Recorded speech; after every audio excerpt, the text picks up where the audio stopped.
All right. Well, I hope everybody did a good job working with those practice problems. If you did have any questions or anything, definitely let me know. So, in the meantime, what we want to look at is for example 3, how to kind of work backwards and figure out what sample size would we need to choose in order to guarantee a margin of error or a confidence interval width that's as small as we want it to possibly be. So if we look for this one, they tell us the population standard deviation for the age of students at a college is 15 years. If we want to be 95% confident that the sample mean age is within 2 years of the true population mean age of these students, how many randomly selected students must be surveyed? So notice for this one, the things that are given. So we do have our standard deviation, which is 15. We've got our 95% confidence interval, which tells us our alpha is 0.05. So from a z-score perspective, that's going to be one of our ones from above, so we know that's going to be 1.96. So the 2 years is actually talking about our margin of error. So in this case, they're saying that we want our margin of error to be 2 years, and our goal is we want to know how many students do we need to survey. So we want to solve for n for this guy. So if we go back and remember what our margin of error formula looked like, it was the error was equal to the z-score times the sigma, all divided by the square root of n. So if you notice, like on the left, we know the e, we know the z, we know the sigma. The only thing we don't know, of course, is the n. So, and we could plug these in exactly the way they are and say 2 equals 1.96 times our standard deviation, and then divided by the square root of n, and do some arithmetic and solve this for n. So another way we can do this is like we can kind of solve it ahead of time and get our answer that way. So if we look, let me do a little manipulations on these real quick. I'll do it down below.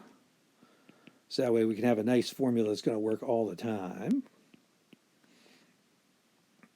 All right, so I'm going to divide both sides by z to start off with.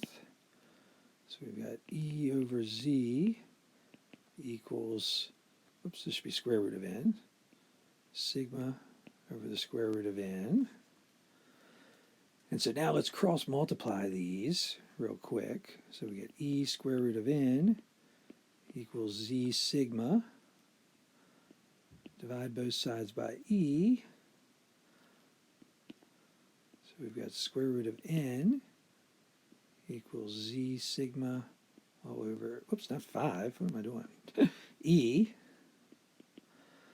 And then if we square both sides, then we've got that n is equal to z squared sigma squared all over e squared. So that should be the formula that we're actually looking for in this case to get our sample size. So again, you can do what I did above, plug it in and solve, but what you're essentially going to be doing is this exact same thing over and over and over and over and over again.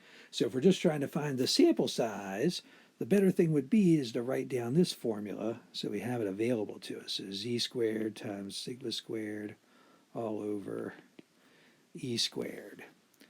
So with that in mind, let's plug it into that formula instead. So we've got n equals 1.96 squared times 15 squared, all divided by 2 squared. All right, so let's type this in the calculator and see what we get.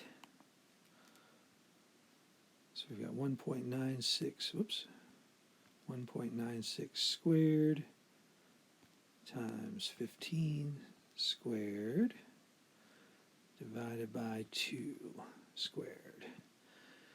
And so we ended up with a sample size of 216. So in this case, I would encourage you to always round this up, just so that way we know we're going to err on the side of caution. So I would actually make this 217 for our required sample size.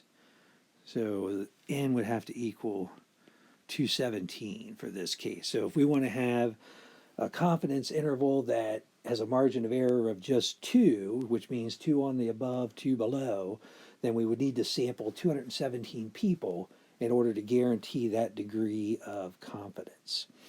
All right, so try practice 8 on your own. Hopefully everything goes well with that one. And if you have any questions or anything, let me know. Good job, everybody.